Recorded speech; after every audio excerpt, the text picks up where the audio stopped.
Hello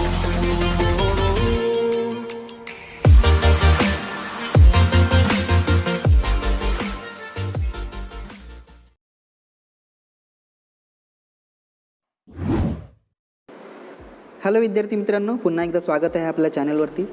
या व्हिडिओमध्ये आपण जे विद्यार्थी पुणे विद्यापीठांतर्गत ऑक्टोबर-नोव्हेंबर 2020मध्ये पासआउट झालेले आहेत, अशा विद्यार्थ्यांसाठी एक गुड न्यूज आहे की त्यांचे कॉन्व्होकेशन जे काही सर्टिफिकेट्स आहेत किंवा त्यांना जी काही डिग्री सर्टिफिकेट हवे असेल तर त्याच्यासाठी ते अप्लाय करू शकतात.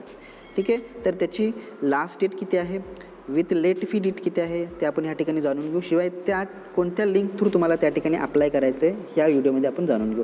ऑलरेडी लास्ट सेमिस्टरमध्ये मी एक व्हिडिओ प्रिपेअर केलेला आहे की कॉन्व्होकेशनचा फॉर्म तुम्हाला कसा फिल करायचा आहे. त्याची लिंक डिस्क्रिप्शनमध्ये मी टाकतो आहे. तिथून तुम्ही त्या step by step process follow करून तुमचा कॉन्व्होकेशनचा फॉर्म भरू शकता. तर या ठिकाणी तुम्हाला स्टुडंट कॉर्नरवरती जायचं आहे. स्टुडंट कॉर्नरवरती गेल्यानंतर कॉन्व्होकेशन नावाचा त्या ठिकाणी तुम्हाला एक टॅब दिसेल, त्यावरती तुम्हाला क्लिक करायचं आहे.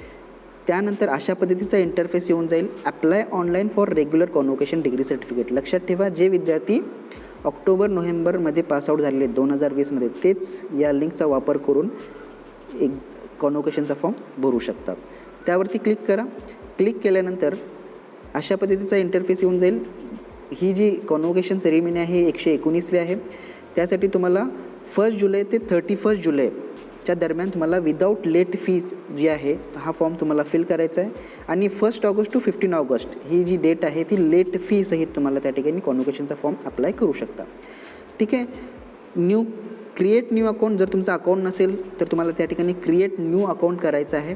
ठीक आहे. तर क्रिएट न्यू अकाउंट करण्यासाठी तुम्हाला लक्षात ठेवा, email I D as a user I D तुम्हाला त्या ठिकाणी फिल करायचं आहे.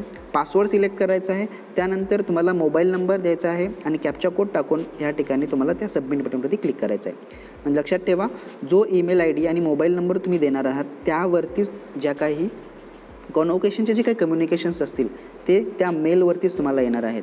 ठीक आहे. तर मोबाईल नंबर आणि ईमेल आय डी जो ॲक्टिव्ह असेल नेहमी तोच या ठिकाणी तुम्हाला पुटअप करायचा आहे. ठीक आहे. ऑलरेडी मी व्हिडिओ जो आहे तो प्रिपेअर केलेला आहे, त्याच स्टेप बाय स्टेप तुम्ही प्रोसेस जे आहे तर फॉलो करा. If time permits I will make new video on जो काही फॉर्म आहे त्या पद्धतीचा जो फॉर्म, नवीन फॉर्म कसा फिल करायचा त्याचा पण व्हिडिओ मी त्या ठिकाणी शेअर करेन. तर या व्हिडिओला जास्तीत जास्त विद्यार्थ्यांना शेअर करा, लाईक करा आणि या चॅनलवरती आपण नवीन असाल तर अशाच पद्धतीच्या अपडेटसाठी या चॅनलला सबस्क्राईब करा. पुन्हा भेटूया एका नवीन अपडेटसहित. तोपर्यंत धन्यवाद.